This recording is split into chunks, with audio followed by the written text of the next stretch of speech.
Adventures in time and space. Transcribed in future tense.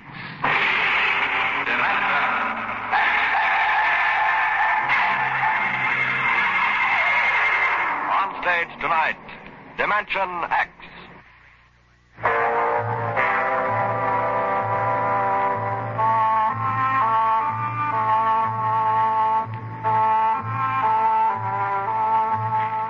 Maybe you've been over the route of the march.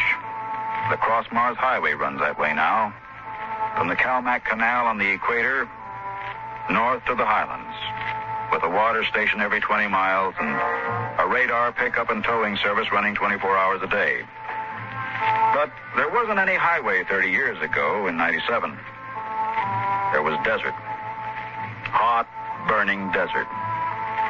Sand shifting and blowing, piling up around the empty shells of the ruined cities, ancient when man on Earth was living in caves.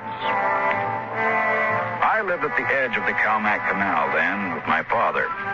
He was a prospector, searching the surrounding desert with sonar probe and Geiger counter, scratching just enough ore from under the Martian sands to pay for our grub stake the next year. I remember he was in the Adamson digger in the North Quadrant when I came running out that day.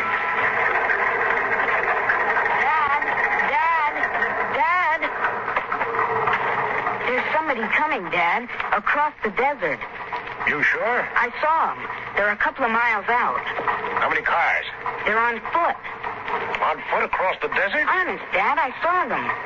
You sure it wasn't a light reflection off the canal? No, it was dark against the sand. I don't like that. You run back and get the rifles out. I've got to pull the digger into the shed. Is there going to be fighting, Dad? I don't know. Got a whole year's ore piled out back in the bins. I ain't gonna lose it to no claim jumpers. You get back to the shack and break out those rifles. See that they're loaded, you hear? And jump.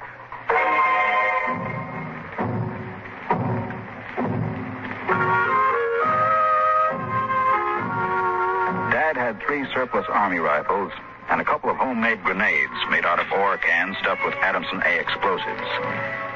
We crouched inside the shack waiting. The shadow of the water tower in the doorway grew longer as the quick Martian dusk settled down over the desert. There they come, Al. There's 2 of them. There's something funny about that second one. Look, he's all spindly, and his head's funny. Yeah, his head's funny, all right. Now, that's a Martian. I never saw one off the reservation before. There hasn't been one, not in 10 years. I don't like this. Here they come, into the door Now, you remember what I told you. Line up the sights and just squeeze the trigger. Hello! Hello there! Now, Dad? Hello! Wait a minute. What do you want? Water! What are you going to do, Dad? Where do you come from? Wholeswell. Hey, you're lying. That's 100 miles across the desert. I know. That's where I came from. My tank is empty. I need water. Well, drop your gear and come up here slow. Tell that Martian to stay where he is.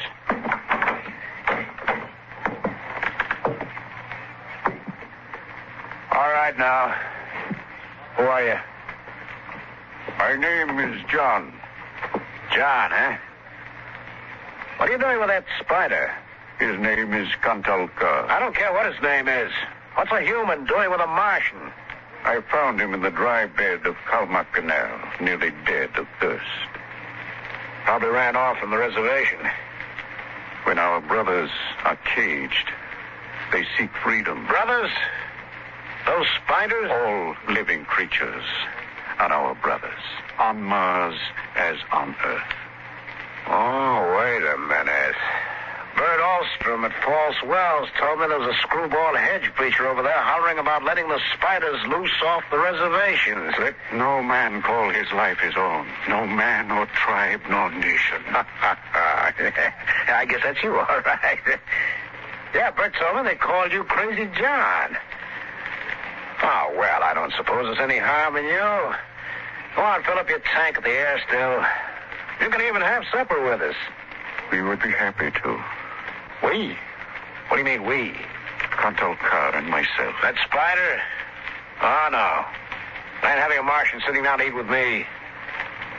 Well, you come on, no. Thank you, sir, no. Where my brother is not welcome, I cannot go.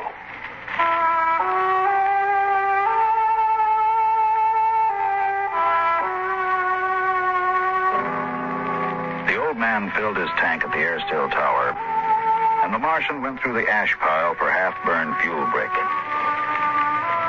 When we went in the house for supper, I could see them silhouetted against the fire. The old man with his wild hair and beard, and the thin, spidery arms and legs of the Martian. Dad, What now? were the Martians always on the reservation? Since the Outpost 3 massacre, they have been. What was that? Back before you were born, they lived wild in the mountains up north. Were they fierce? First enough. There's only one place for them spiders. Behind wire. Yeah, it sure is. Out in the dooryard, the campfire flickered at the base of the water tower. The first of the Martian moons had set. The other wouldn't rise for several hours. I could hear the sandpeepers out in the desert as I stood there. The old man and the Martian were sitting on the ground, huddled close to the fire. It gets cold fast on the desert when the sun goes down. Did you, boy? You can come up to the fire if you'd like. My dad wouldn't like it, All right. but I'm not afraid of no spider. No, there's nothing to be afraid of. How come his arms are all skinny? Ask him. Does he talk? Yes, his name is Cantal Carr. It is, huh? Hello. Hello, boy. He talks funny. It is not my language. Why isn't he on the reservation? You can get in trouble helping spiders to escape. He is my brother. He was caged. When my brothers were in bondage, I came to them and said, "Lo, the time has come for deliverance." You talk funny, too. Is it true that you want to let all the spiders off the reservation? No man has the right to imprison the innocent. Do they really call you crazy, John? I have been called many things. You really think we ought to let all those old spiders off the reservation? Boy, we die here in the desert. We die in the sun and of the sicknesses you have brought from Earth. That's because Martians are just weak. I bet I could knock you down myself. You could. We are a different people. We have not the strength of muscle of Earthmen. But we will not stay here to die. You won't get off the reservation. The patrol takes care of that, all right. They won't let any stinking old spiders out. Even in the minds of children is planted the poison of evil. How long? How long?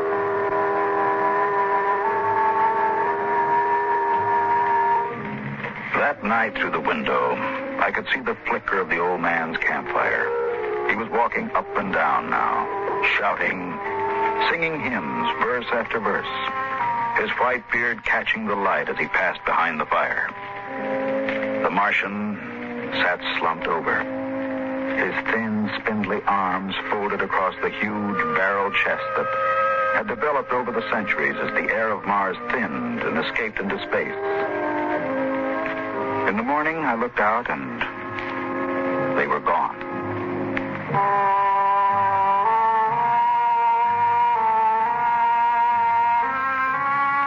Looking back now, we wonder how they did it. The high-voltage wire around the reservation carried a fatal charge. The patrolmen in the tower had 50-caliber machine guns. The desert around the camp was mined heavily. And yet, at dawn, August 7th, 1997, they broke out. I was down at the dried-up canal bed hunting sandpeepers when my father came running after me. Al! Al! Here I am. Come on, back to the house. What's the matter, Now Dad? shut up and run. What is it? Spiders busted loose. Bert Alstrom radioed in. They coming here? They're headed this way, murdering devils. Did they kill anybody? 6 patrolmen when they busted through the wire. I get inside. What are you going to do, Dad? Wire a keg of Adamson A across the gate. You get in there and get the guns out. I got the rifles and shoved a full clip in each one. Then I slipped a primer fuse in the homemade grenades and lugged them out on the porch. Dad was running lead wires back to the detonator from a half keg of Adamson A he'd set across the gate. That's set. Give me one of those rifles. Will they be here soon? You can see the dust over the rise. There they are, Dad. There they come. Now, wait a minute. Hold up. I want to get a good shot. Let them get closer. Dad, that's Crazy John up in front. There. He's taller than the spiders. You can see his beard. Yeah, you're right. The renegade rat. Probably helped him break out of the reservation. Now, listen, Al. If anything happens to me, you light out back to the shed. You can hide out in the empty ore bins till they go away. You got that? All right, Dad. The spider's shouting something, Dad. That's probably a trick. Get down, little Al. You're in the way. Yeah, I got him clear now. Right in the head. No, up a little now. I got him. Dad, look out. They've got guns. Get down. Dad. Get out, Al. Get out to the shed. But, Dad, you're hit. Go on. Those spiders are going to rush. Get going. I can't leave you. Shut up. Get out of here. You hear? Get out there.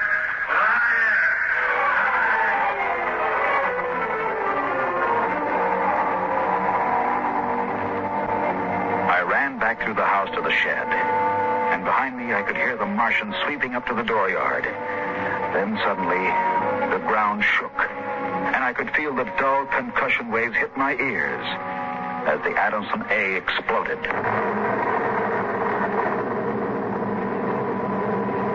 I could hear the high-whispered screams of the Martians and the rattle of fragments on the metal roof of the shed. I dived into the empty ore bin and slammed the hatch almost shut. I crouched there, watching the thin edge of light that filtered through, listening to the brittle tramping of Martian feet on the board floor of our house. The shooting had stopped, and the shouts had died away. I sat there waiting, and then suddenly a shadow fell across the edge of light, and the hatch slid open on top of me. You leave me alone. I'll kill you. Boy, I've been looking for you. Where's my dad? What did you do to my dad? He's dead. You killed him. You and those spiders. You killed my father. Come out of there, boy. You let go of me, you murderer. Come on out. I'll kill you. I'll kill all those stinking murdering spiders. They are our brothers, boy. Your father shot without warning, and the fire was returned against my orders. You did not have to shoot. Our brothers came in peace. They're going home to their mountains. We came to get water for the journey. You mean you just wanted water? You... Dad. We'll be following us soon. We must go. And the boy? We'll have to leave him here with water and supplies. No, the Earth Patrol would question him. We need the time. He goes with us. He can't. It's straight across the desert to the mountains. He'll die. John, since the Earthmen came to Mars, the Highlanders have died like the grass in the hot sun. We are going home. One life cannot stop us.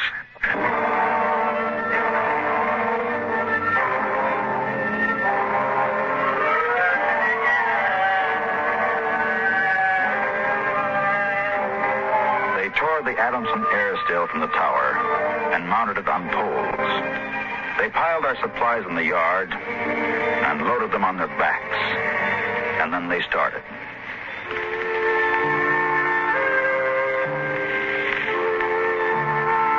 I marched with the old man at the head, and the column stretched out behind us on the desert.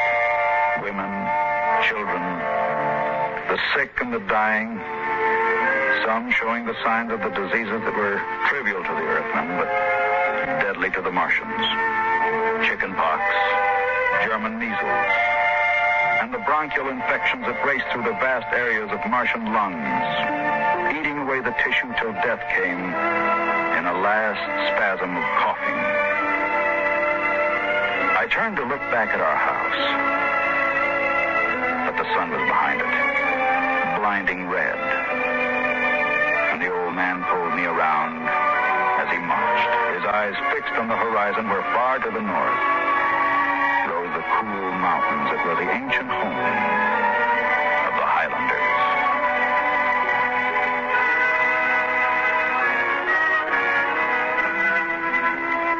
14 of the Martians died the first day. They dropped to the side of the column when they could go no further and died. The march went on. The sun burned down in the day. The air shimmered with the heat. And at night, under the cold racing light of the twin moons, the winds cut at tattered clothing and scattered the feeble fires that dotted the campsites. On the 5th day, we swung wide to avoid a mining settlement, but not wide enough. They were in ambush behind a pile of rocks. Down, boy. Why aren't the spiders fighting back? Go on back, all of you. We're giving you your last chance to get back to the reservation. Oh, and scoop the whole lot of you. Let us go in peace. Who's that? You. What are you doing with them spiders? That's Crazy John. A voice cries out to the universe. Your brothers must have justice. We'll give them justice. I shall lead them home. Home to the promised rest. Home to the mountains. March forward. March forward.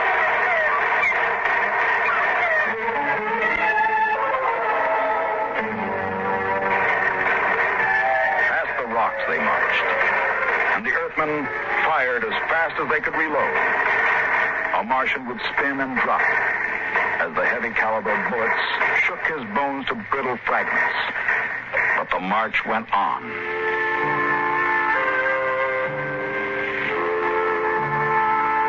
We wound across the desert in wild zigzags, following the paths the old man had traveled through the years. Only once a patrol plane hovered on the horizon and then shot away. The days went on, the weeks, and the Martians died. They died of exhaustion. They died of the disease we had given them. And they died of thirst. The Adamson still could produce 27 units of water an hour, no more. And on that, they died of thirst. Here, boy. Here's your water. That's more than the others got. Take. You're giving me your water. It will be provided to me. He that brings justice to his brothers will drink deep of the water of righteousness. He that leads his brothers to their promised rest will savor the cool draughts of the mercy of heaven. Here. Drink your water, boy.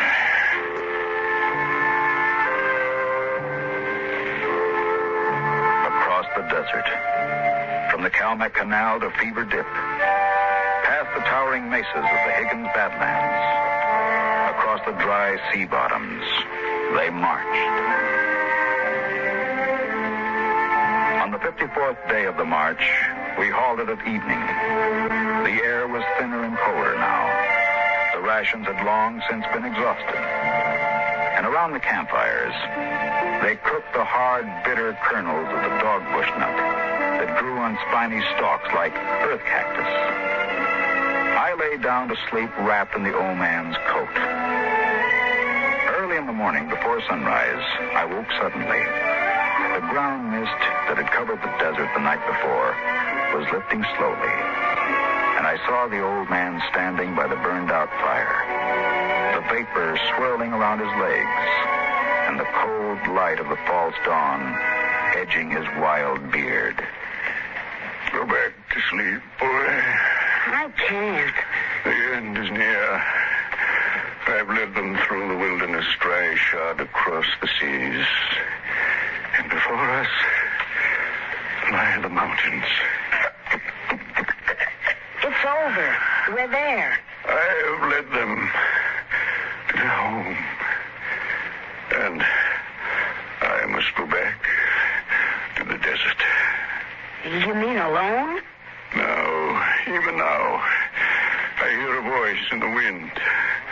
Carry the message to the men of Earth. Bring to this new world the message of the old. All beings created in the universe are my brothers.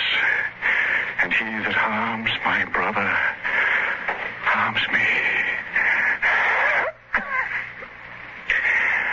Goodbye, boy. You'll be safe now.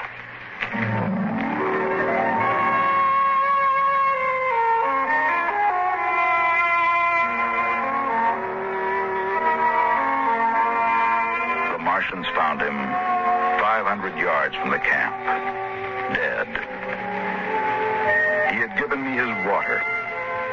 He had divided his ration among the sick. And yet his gaunt, tall body had lasted till the march was done, till the mountains were in sight. For now the mist rose, and before us towered the highlands, the tall green mountains, and the cool sky.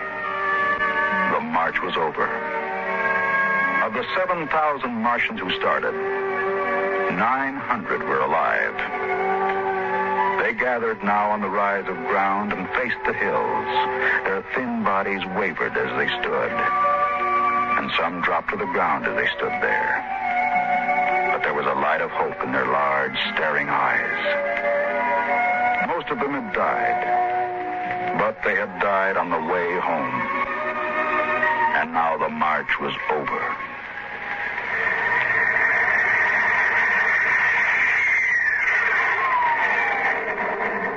Then the patrol planes were spotted on the horizon. And within 10 minutes, they had landed. The Martians stood silently as the squads piled out and set up the 50 caliber machine guns and petroleum gel flamethrower. All right, you spiders, hands up and stay together. Gather in a bunch and don't try anything. Sergeant. Yes, sir. Shoot the first spider that moves and shoot to kill. All right, come on. Where's the boy? There was a boy reported. Here I am. You all right, kid? They didn't hurt you? No, I'm all right. John gave me his water ration. Oh, the leader, eh? I've got a warrant for him. Where is he? There. He's dead. Oh.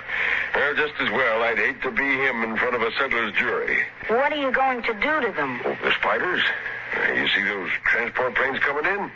We're going to ship them all back to the reservation where they belong. You mean take them all back? Lock, stock, and barrel. They'll be back behind wire before tonight. Hi, Sergeant. Get them broken up in groups of 50. The first transports are coming in. You can't. You can't do that. What are you talking about, kid? Oh, you can't take them back. They're home. John said they were home. You take it easy, kid. You're all right. Now we rescued you. You don't have to worry about these spiders anymore. You can't take them back. It isn't fair. I won't let you. I won't let you. I won't let you. Hey, let go of me. Hey, Sergeant. Yes, sir. I can feel this crazy kid off me.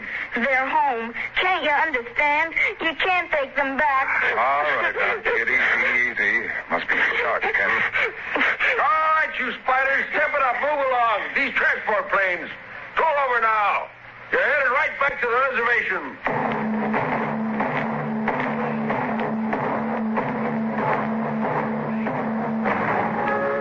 They separated them in groups of 50 and loaded them in the planes. 900 out of 7,000. And soon the first big-bellied ships waddled out on the hard sands and lifted slowly into the air, headed back to the south, flying over the trail of dead and dying who started on the march to the highlands, the march to home. Come on now, kid. You'll feel better as soon as you get back to civilization. And don't worry about those spiders. They're taken care of now.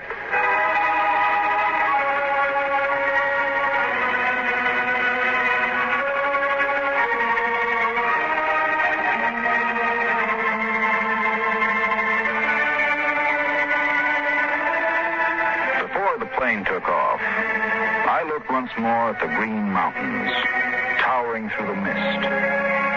And then, just before the motor raced, I saw John. Crazy John. Propped up against a dognut bush where the Martians had placed him.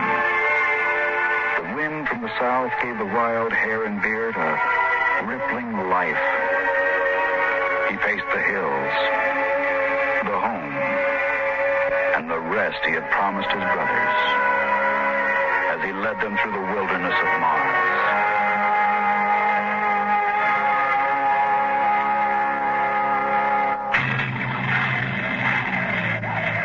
Be with us at this same time next week for another adventure into the unknown world of Dimension